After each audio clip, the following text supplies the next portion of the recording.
One of the newer and cooler kill teams recently was the Heretic Astartes one, which was the Night Lords themed Nemesis Claw kill team, which did have an absolutely fantastic lineup of models with some genuinely gorgeous, grim, dark, flayed, fleshed, chain glaive wielding legionaries to bring some alternative models to your chaos lists. But of course, they have, like other kill teams, got their own set of 40k specific rules, and the Nemesis Claw Legionaries are a set of 5 or 10 which you can take in your chaos lists, and in some ways they fill a similar role to regular Legionaries, but there are a few key differences.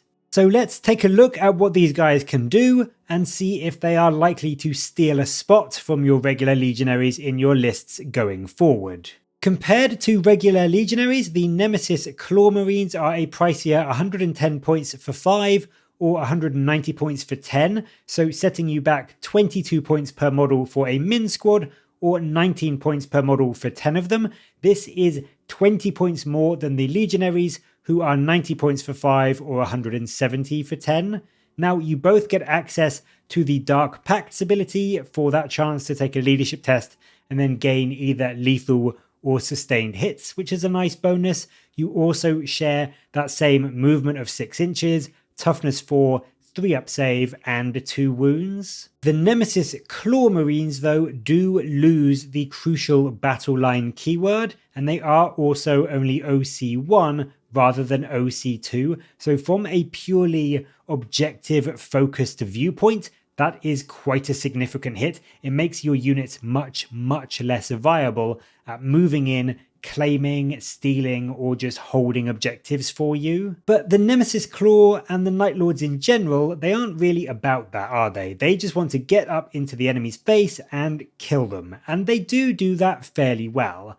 First up, they gain the Stealth Core rule, meaning they are -1 to be hit by ranged attacks, which for a unit that does mostly want to be getting up into melee is quite a big boon. It makes it much harder for enemy shots to hit you and kill you, which does go a long way when you've also got that 2 wound, 3 up save profile to protect you. So they can get up the board a lot more reliably than regular Legionaries. They're definitely not invincible by any stretch, but it is a very welcome buff for getting them where they want to be.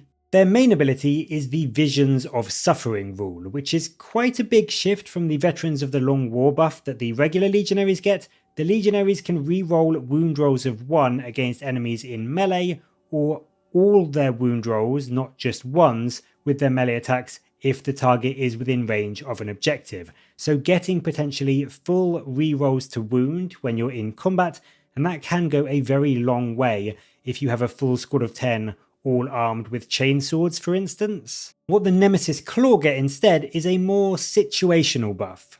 Visions of Suffering grants you +1 to hit if the enemy unit is below starting strength, and then also +1 to wound if it is below half strength. So this does potentially get you a very powerful set of buffs, +1 to hit and +1 to wound, but it is quite tricky to get it all of the time, and it is certainly a lot more situational than the regular Legionaries buff or Veterans of the Long War. Now, in terms of overall power, a squad of 10 regular Legionaries all with chainswords, they can look to do about 8 damage to an intercessor stat line, so killing about 4 of them, which isn't too shabby.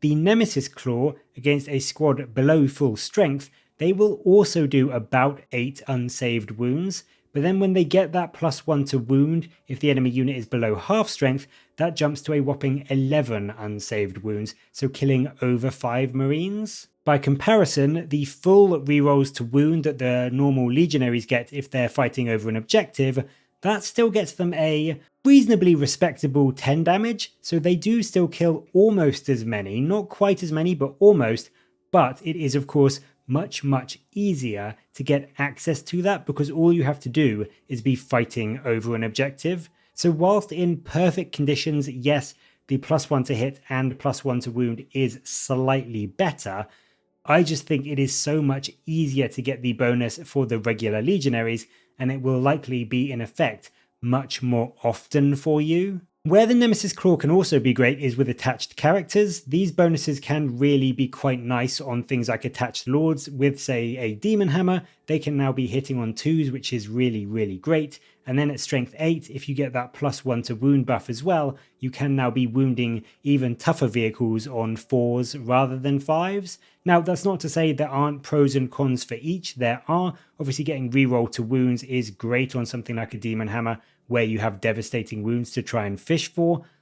I would say in general, although the regular Legionaries are slightly squishier because they don't have stealth, they are also 20 points cheaper, and in terms of overall melee output from their rules, they probably just eke out the Nemesis Claw a little bit. I just think the re-rolls of their wound rolls, even if it is just the ones before they get near an objective, is just a bit more reliable and a bit better than trying to get the Nemesis Claw into the right situations where they get those bonuses to their hit and their wound roll. But to counter that, the Nemesis Claw do get 2 other things which do bring them back into contention. Firstly, although they lose the Chaos icon for the reroll on the Dark Pact's leadership test, they instead get access to some war gear called the Voice Eater, and one of them can take this, and this does bring genuinely one of the most impactful rules in the entire game. The Voice Eater means that enemy units that aren't monsters or vehicles, they cannot be targeted by stratagems when they are in combat with your Nemesis Claw Marines. So it's not just things like Armor of Contempt or any other damage or defensive or offensive stratagems that your opponent may have, but also things like command point rerolls or even the interrupt strat in the fight phase that cannot be used. So this can massively disrupt your opponent's plans if they were hoping to, get in a cheeky interrupt and kill a unit before you could swing with them. A squad of the Nemesis Claw will absolutely ruin that plan and make it much more difficult for your opponent to either do the damage or survive like they had maybe originally planned to with the use of a few stratagems on that key unit. So this is a really, really good rule. I would say it's arguably worth that 20-point increase on the unit alone, just because of how powerful it is.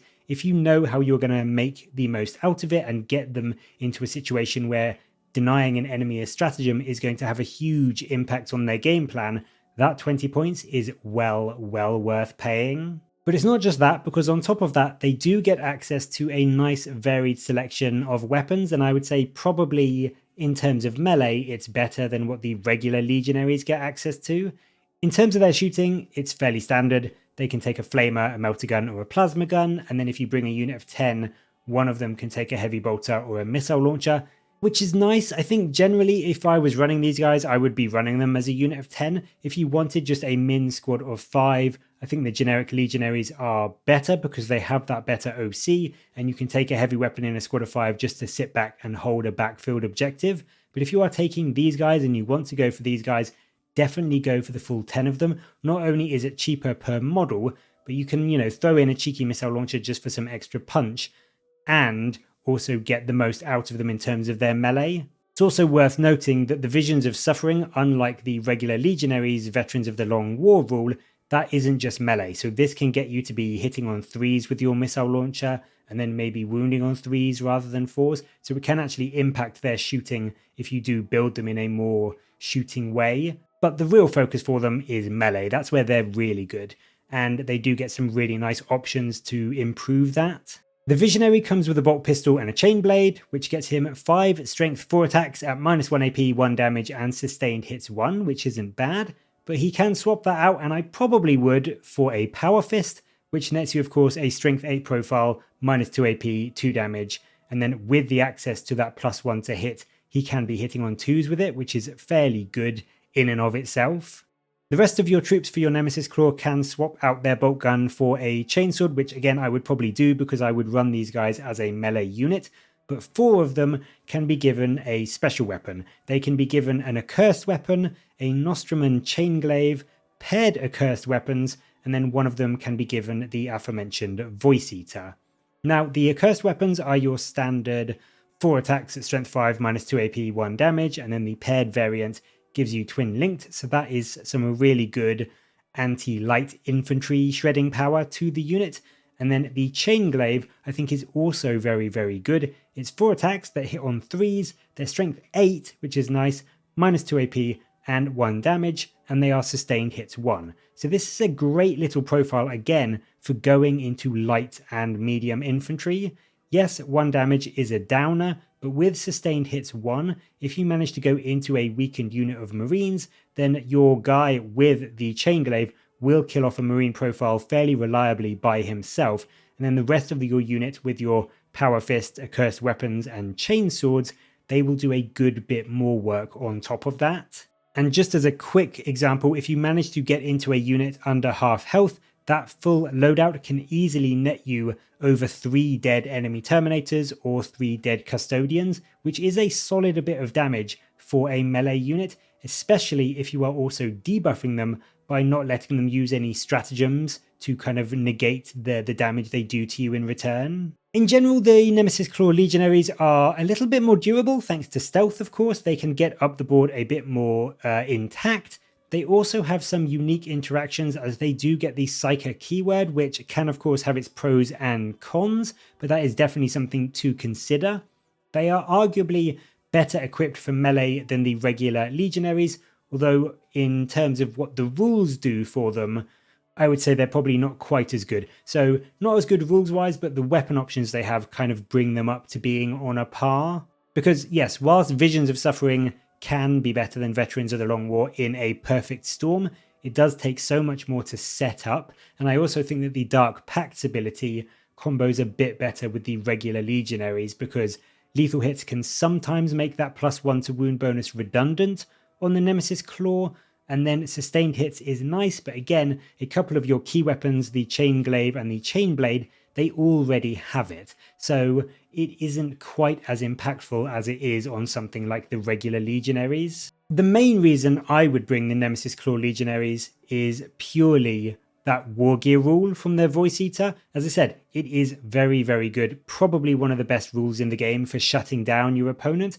and if you bring a full unit of 10 of these guys, kit them out for melee, and just send them against the right targets, you absolutely can frustrate your opponent no end by stopping them using some key important stratagems right when they need to. But for a more generic all-rounder build, or if you are wanting to run a few smaller 5-man squads that you want to just sit back and hold objectives better and maybe throw some long-ranged firepower down the board, for me, the regular Legionaries are still the better pick for that perspective, and saving you 20 points on either a 5 or 10-man squad. It may not be much, to be fair, but that is still something, and it can net you, at the very least, something like an extra enhancement on your Lord if you wanted. The final thing to probably consider for the Nemesis Claw Legionaries is their not unique, but the detachment which kind of fits their theme, which is the Night Lord-esque Dread Talons. This lets you force -1 to enemy battle shock tests if they are within 12 inches of your units, and if an enemy unit is within 12 inches of one of your units in the battle shock step of their command phase and is below half strength, they have to take a battle shock test. So this does tie in with the Nemesis Claw rules about getting better into weakened and killed enemy units, so it can combo reasonably well, but it's not the best detachment, and I think even having that combo ability doesn't really bring it up to the same level as some of the better Chaos Space Marine detachments. You do also get some cheeky strats that help when you are going into injured enemies. Things like Depthless Cruelty gives you bonus AP if the enemy is battle shocked or below half strength, whilst Pitiless Hunters can boost your shooting if you are building them that way. Getting rerolls to hit and wound against enemy units below half strength can tie in with that +1 to hit and wound, making something like bolters even quite scary into the enemies, just through the sheer weight of hits and wounds you will be getting through. But that is going to be it for the Nemesis Claw Legionaries. I do love the models, and I think that if you aren't playing super competitively, they can be a very cool, very reasonable addition to a Chaos army, especially if you are running a Night Lords themed one. But are they better than regular Legionaries most of the time? I would say probably not. But as always, I'd love to know what you think about them and whether you think they are worth taking over the more standard Legionaries. Let me know what you think down in the comments below, and as always, thank you very much for watching. Please do like and subscribe for more Warhammer content from me, but until next time, I'll catch you later, guys.